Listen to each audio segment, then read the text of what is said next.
Audio Jungle। Hello दोस्तों, नमस्कार। पशु परिचय भर्ती 2024 महत्वपूर्ण प्रश्नोत्तरी टेस्ट सीरीज में आप सबका स्वागत है। और आज की इस टेस्ट सीरीज में हम 20 क्वेश्चन कवर करने वाले हैं। प्रत्येक प्रश्न का उत्तर विस्तृत रूप में देखेंगे।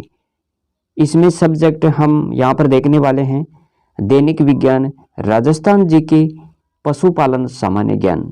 तो दोस्तों, बिना देरी किए इस क्लास को शुरू करते हैं।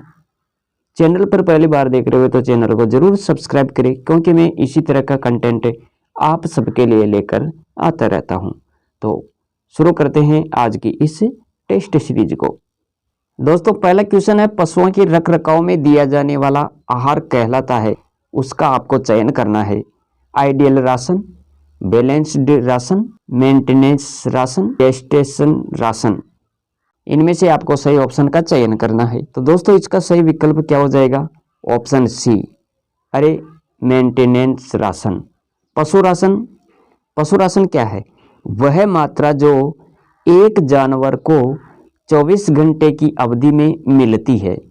और मेंटेनेंस राशन क्या है, इसके बारे में भी देखो। यहाँ पर मेंटेनेंस राशन पशु की दैनिक शारीरिक क्रियाओं के सुचारू रूप में बनाए रखने के लिए जो राशन दिया जाता है उसे मेंटेनेंस राशन कहते हैं। तो यह भी आपको यहाँ पर याद रखना है।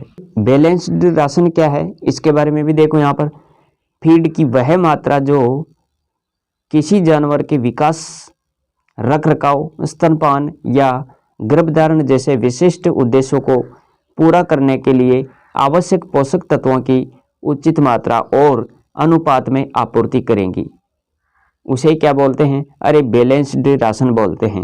दूसरा क्वेश्चन है, पशु की मांसपेशियों में पानी की मात्रा होती है। अरे दूसरा क्वेश्चन क्या कह रहा है? पशु की मांसपेशियों में पानी की मात्रा, पशु की मांसपेशियों में पानी की मात्रा होती है, यह आपको बताना है। इसका जो सही विकल्प हो जाएगा वो क्या होने वाला है? अरे इसका सही विकल्प होगा ऑप्शन सी, 72%। यह आपको यहाँ पर देखना है। इसी के साथ और जानकारी यहाँ पर देखो आप, पशु की मांसपेशियों में पानी की मात्रा 72% होती है। पशु के शरीर में वसा की मात्रा, अब यहाँ पर क्या बोल रहा है? शरीर में वसा की मात्रा 17 से 26%। सांड के राशन में, यहाँ पर देखो आप, सांड के राशन में 12 से 15% डीसीपी होनी चाहिए। खेजड़ी की पत्ती में 48 से लेकर 50% टीडीएन होती है। भेड़ में ऊन उत्पादन हेतु 4% प्रोटीन पर्याप्त है। कोलोस्ट्रम में प्रोटीन की मात्रा 17%। कोलोस्ट्रम में प्रोटीन की मात्रा 17%। चारे में सामान्यतः क्रूड फाइबर होता है 18% से अधिक। अंडे देने वाली मुर्गी को 16 से 17 घंटे प्रकाश देना चाहिए, यह भी आपको यहाँ पर देखना है। गाय के भ्रूण में पानी की मात्रा होती है 95%। और तीसरा क्वेश्चन क्या कह रहा है, यह भी यहाँ पर देखो। राजस्थान में भेड़ प्रजनन फार्म कहाँ स्थित है? राजस्थान में भेड़ प्रजनन फार्म कहाँ स्थित है, यह आपको बताना है। फतेहपुर सीकर, रामसर अजमेर, जोहड़बीड़ बीकानेर, अबीकानगर टोंक। तो दोस्तों, इसका सही ऑप्शन क्या हो जाएगा? अरे ऑप्शन ए होगा इसमें। राजस्थान में भेड़ प्रजनन फार्म फतेहपुर सीकर में स्थित है। राजस्थान में भेड़ प्रजनन फार्म, ये फतेहपुर सीकर। बकरी विकास चारा अनुसंधान केंद्र, ये रामसर अजमेर। राष्ट्रीय ऊंट अनुसंधान केंद्र, जोहड़बीड़ बीकानेर। केंद्रीय भेड़ ऊन अनुसंधान केंद्र, ये कहाँ पर है? अरे ये तो अबीकानगर टोंक में है। केंद्रीय बकरी अनुसंधान संस्थान, अबीकानगर टोंक। राष्ट्रीय सरसों अनुसंधान केंद्र, सेवर भरतपुर। राष्ट्रीय मसाला बीज अनुसंधान केंद्र, यह कहाँ पर है? तबीजी अजमेर। राष्ट्रीय मसाला बीज अनुसंधान केंद्र, तबीजी अजमेर, यह आपको याद रखना है। अरे केंद्रीय पशुधन प्रजनन फार्म, सूरतगढ़, गंगानगर। चौथा क्वेश्चन है, राजस्थान में अश्व प्रजनन केंद्र है। अरे आपको क्या बताना है? राजस्थान में अश्व प्रजनन केंद्र, यह आपको बताना है यहाँ पर। राजस्थान में अश्व प्रजनन केंद्र रामसर अजमेर, सेवर भरतपुर, वल्लभनगर उदयपुर, सिवाना बाड़मेर। अरे यहाँ पर ऑप्शन डी हो जाएगा इसका, ऑप्शन डी। राजस्थान में अश्व प्रजनन केंद्र कहाँ पर है? Siwana Barmer, option D. राष्ट्रीय घोड़ा अनुसंधान केंद्र ये कहाँ पर है? बीकानेर।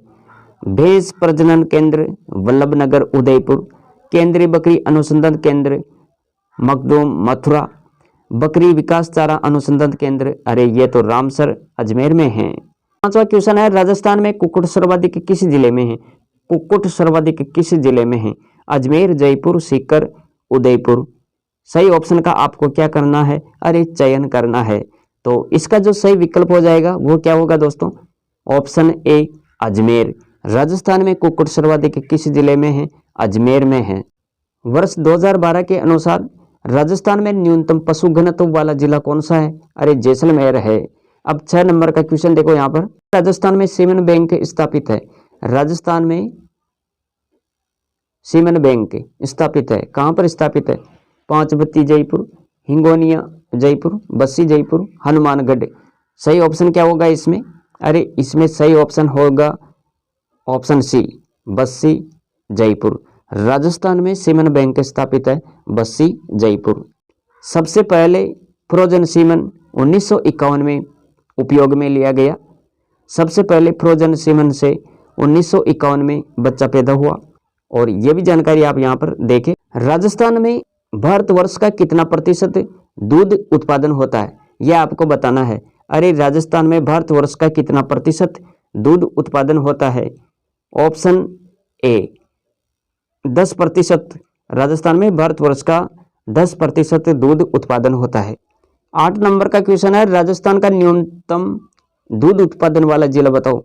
अरे राजस्थान का न्यूनतम दूध उत्पादन वाला जिला जिसमें सबसे कम दूध उत्पादन होता है, बाड़मेर, बांसवाड़ा, जैसलमेर, जोधपुर। इनमें से सही ऑप्शन क्या हो जाएगा? अरे ऑप्शन बी होगा इसमें, बांसवाड़ा। सबसे कम पशुधन धौलपुर। ग्रामीण भूमिहीन रोजगार गारंटी स्कीम शुरू हुई 1978 में। नरेगा का नाम मनरेगा हुआ अरे 2 अक्टूबर 2009 को। वह राज्य जहां आज भी पंचायती राज नहीं है, मेघालय। और 9वां क्वेश्चन देखो यहाँ पर, ICAR किस वर्ष में स्थापित हुई? 1904, 1934, 1929, 1907। सही ऑप्शन का आपको चयन करना है।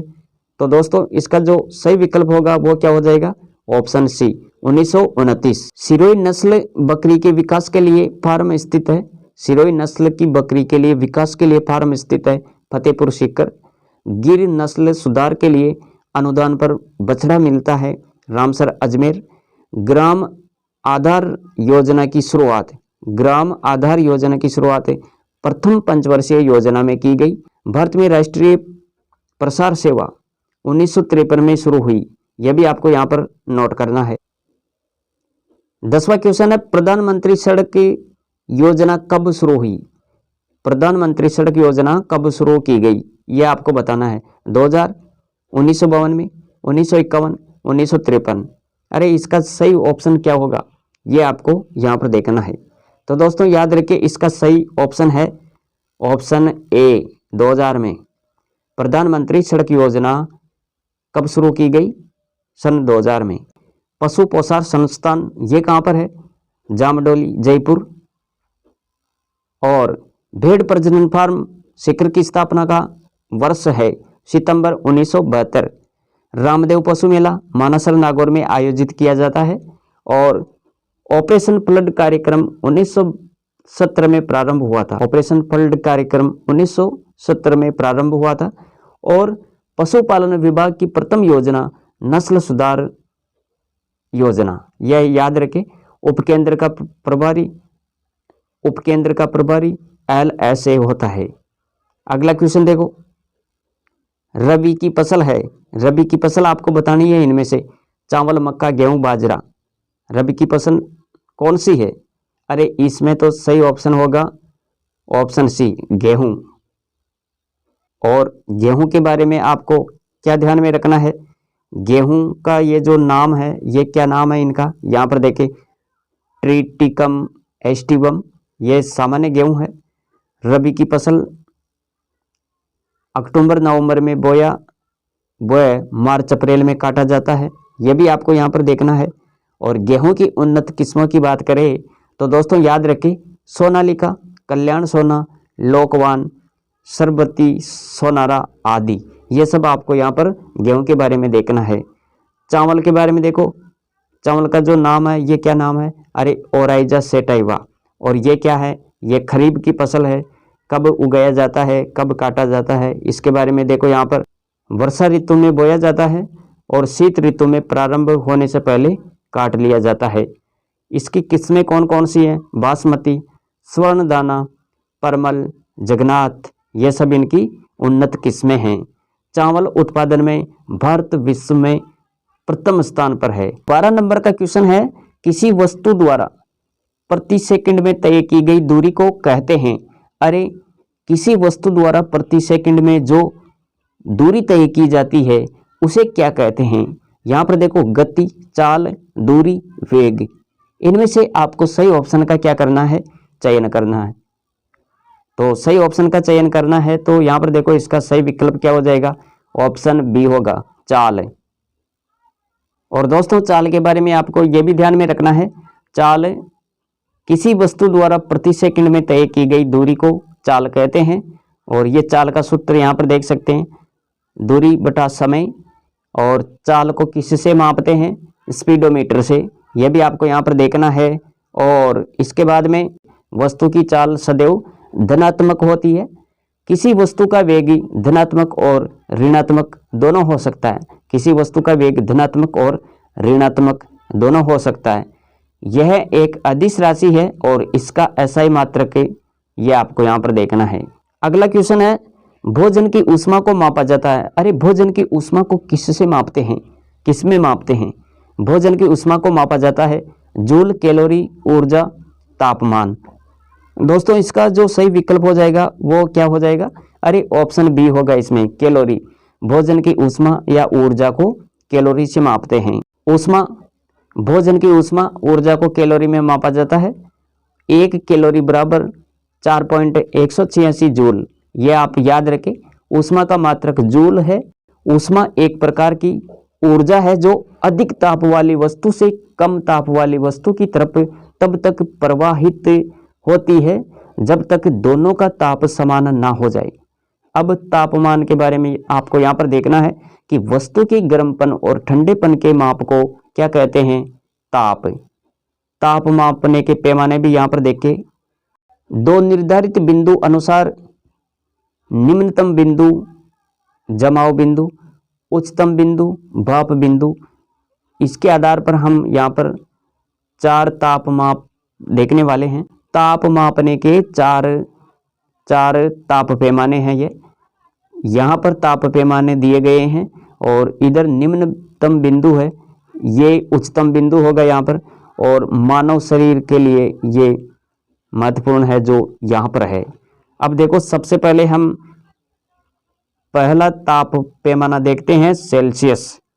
सेल्सियस का नाम आपने सुना होगा, सेल्सियस। और इसका जो निम्नतम बिंदु होता है वो 0 डिग्री होता है। उच्चतम बिंदु की बात करें तो ये 100 डिग्री चला जाएगा।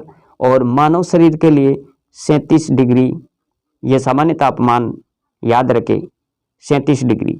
फ़ारेनहाइट की बात करें तो दोस्तों फ़ारेनहाइट में आपको क्या याद रखना है, इसका निम्नतम बिंदु देखें तो याद रखें 32 डिग्री फ़ारेनहाइट।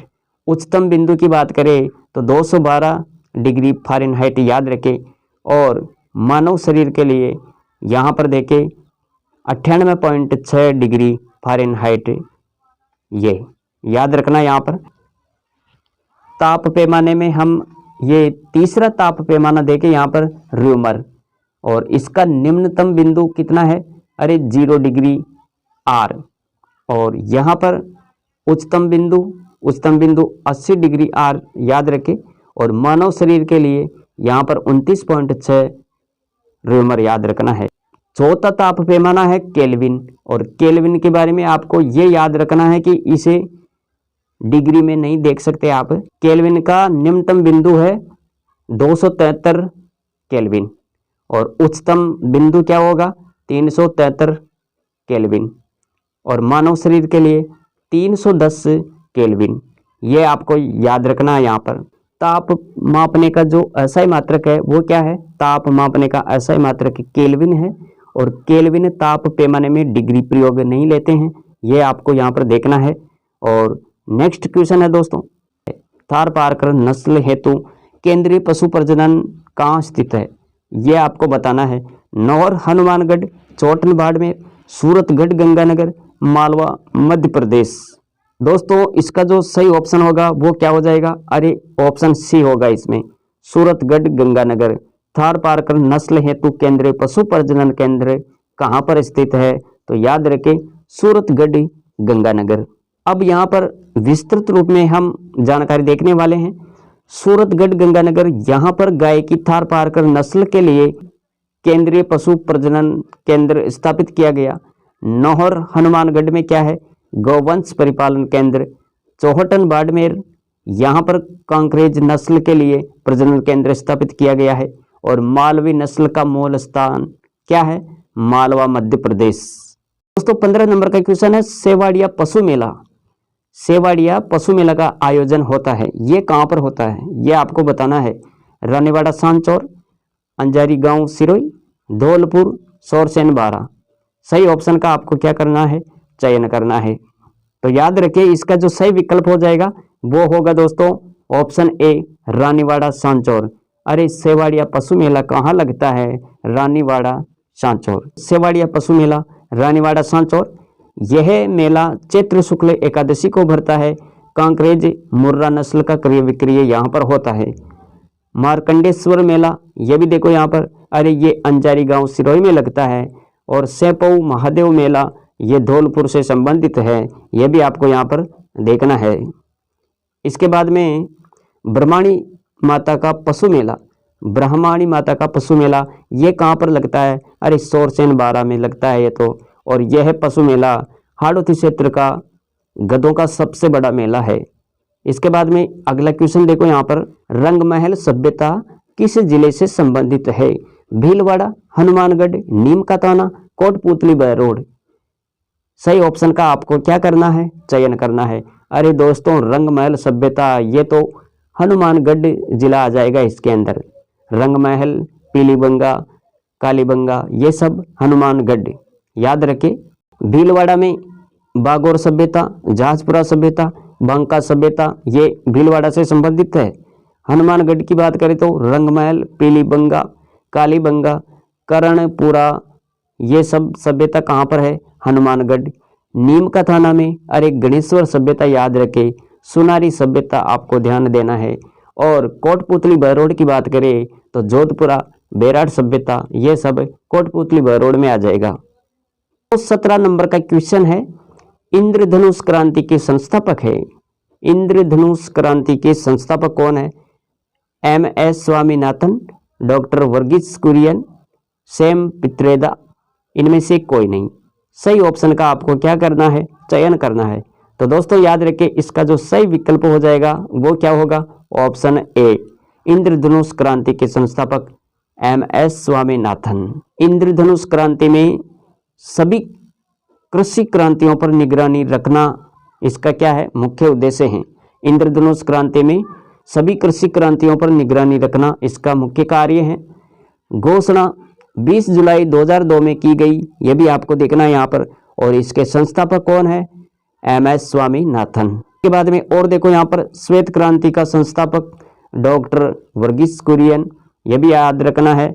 और इसने 1970 में दूध की उत्पादकता बढ़ाने के लिए ऑपरेशन फ्लड की शुरुआत की थी। पीली या पीत क्रांति ये किससे संबंधित है, तो याद रखें अरे पीली या पीत क्रांति ये तिलहन फसल और सरसों से संबंधित है। इसके संस्थापक है सैम पित्रोदा, याद रखें। और अगला क्वेश्चन है दोस्तों, अगला क्वेश्चन क्या कह रहा है, राजस्थान का सबसे छोटा कृषि जलवायु प्रदेश है। राजस्थान का सबसे छोटा कृषि जलवायु प्रदेश ये आपको बताना है। तो इसका जो सही विकल्प होगा वो क्या हो जाएगा, अरे ऑप्शन बी होगा इसमें, तो आर्द्र दक्षिणी मैदान, ये याद रखें यहाँ पर। और राजस्थान की जलवायु को कृषि के आधार पर 10 कृषि जलवायु खंडों में बांटा गया है, जो हम यहाँ पर देखने वाले हैं। सिंचित मैदानी क्षेत्र, इसमें श्री गंगानगर हनुमानगढ़ आएगा। दूसरा जो है इसमें क्या है, अति शुष्क व सीमित सिंचित प्रदेश, इसमें आ जाएगा बीकानेर, जैसलमेर, चूरू जिले। तीसरा है शुष्क पश्चिमी मैदान, इसके अंदर बाड़मेर, जोधपुर जिले आएंगे। और लूणी बेसिन का संक्रांति प्रदेश, इसमें पाली, जालोर, सिरोही, ये याद रखें। पांचवा है आर्द्र दक्षिणी मैदान, उदयपुर, डूंगरपुर, बांसवाड़ा, प्रतापगढ़ जिले इसके अंतर्गत आते हैं। और यह राजस्थान का सबसे छोटा कृषि जलवायु प्रदेश है, याद रखें। 6 नंबर पे हैं उप आर्द्र दक्षिणी मैदान क्षेत्र व अरावली प्रदेश, भीलवाड़ा, राजसमंद, चित्तौड़गढ़ जिले इसके अंतर्गत आते हैं। और 7 नंबर पे क्या है, आर्द्र दक्षिणी पूर्वी मैदानी प्रदेश, जिसमें कोटा, बूंदी, बारां, झालावाड़ जिले आते हैं।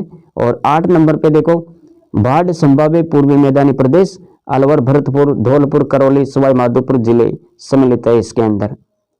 और यहाँ पर देखो 9 नंबर पे अर्ध शुष्क पूर्वी मैदानी प्रदेश, जिसके अंतर्गत अजमेर, टोंक, जयपुर, दौसा जिले सम्मिलित है। और 10 नंबर पे है अंतःस्थलीय जलोत्सारण का अंतर्वर्ती मैदानी प्रदेश, और इसमें कौन से जिले आ जाएंगे, अरे याद रखें नागौर, डीडवाना, कुचामन, झुंझुनू, सीकर, नीम का थाना, ये याद रखें। तो दोस्तों इस प्रकार राजस्थान की जलवायु को कृषि के आधार पर 10 कृषि जलवायु खंडों में बांटा गया है, जो आपको नोट करना है, अच्छे से याद रखना है। 19 नंबर का क्वेश्चन देखो, यहाँ पर 19 नंबर का क्वेश्चन क्या कह रहा है, बौद्ध मंदिर स्मारक, अरे बौद्ध मंदिर स्मारक किस स्थान पर है, बेराट, गिलुंड, आहड़, नगर। सही ऑप्शन का आपको चयन करना है। अरे इसका तो सही विकल्प हो जाएगा ऑप्शन ए, बेराट। और दोस्तों बेराट सभ्यता और विराटनगर के बारे में आपको याद रखना है। विराटनगर, बेराट सभ्यता, ये कोटपुतली, बहरोड जिलों में है। कोटपुतली, बहरोड जिला याद रखें। और ताम्र नगरी की बात करें तो ये आहड़ है, यह उदयपुर के पास में है। आहड़ सभ्यता के लोग चावल खाद्य पदार्थ से अच्छी तरह परिचित थे, यह भी आपको यहाँ पर देखना है। इसके बाद में आपको क्या ध्यान रखना है, तो दोस्तों याद रखें, अरे गिलुंड, ये राजसमंद में है। गिलुंड सभ्यता राजसमंद में है, यहाँ से हड़प्पा से भी पुरानी सभ्यता के अवशेष मिले हैं, ये फैक्ट आपको याद रखना है। और नगर, टोंक, इस पुरातात्विक स्थल को पूर्व में मालव नगर कहते थे। 20 नंबर का क्वेश्चन आपको यहाँ पर देखना है, क्या कह रहा है 20 नंबर का क्वेश्चन, विश्वघाटी पंचानन, अरे विश्वघाटी पंचानन की संज्ञा मेवाड़ के किस शासक को दी गई थी। यहाँ पर सही ऑप्शन का आपको चयन करना है। विश्वघाटी पंचानन किसको कहा गया, राणा कुंभा, राणा सांगा, राणा हमीर, राणा लाखा। तो सही ऑप्शन आपका यहाँ पर होने वाला है, अरे राणा हमीर। अब यहाँ पर राणा हमीर के बारे में देखो, 1326 से 1364 याद रखें। और इसे विश्वघाटी पंचानन कहते हैं। इनके पिता अरि सिंह थे। सिसोदिया शाखा की शुरुआत इसके द्वारा होती है। और इसके बाद में यहाँ पर देखो राणा सांगा, राणा सांगा का जो जन्म होता है वो 12 अप्रैल 1482 में हुआ। माता पिता रायमल रतन कुंवर। और राज्याभिषेक की बात करें तो 24 मई 1509 आपको याद रखना है। फिर राणा कुंभा, इसका जन्म 1423 में हुआ। और इनके माता पिता सौभाग्यवती परमार मोकल, याद रखें। उपाधियां क्या क्या थी इनकी, अभिनव भट्टाचार्य, हिंदू सुल्तान, राजगुरु, धीमान, हाल गुरु, छाप गुरु, राणो रासो, शैल गुरु, ये सब राणा कुंभा की उपाधियां। राणा लाखा के बारे में आपको क्या ध्यान में रखना है, 1382 से 1421 याद रखें। और इसके शासनकाल में चिड़ीमार बंजारे ने अपने बेल की याद में उदयपुर में पिचोला झील का निर्माण करवाया। राणा लाखा ने बूंदी के किले को जीतने की कसम खाई लेकिन असफल रहा, तो फिर उसने क्या किया? अरे मिट्टी का किला बनाकर जीता। ये आपको याद रखना है यहाँ पर।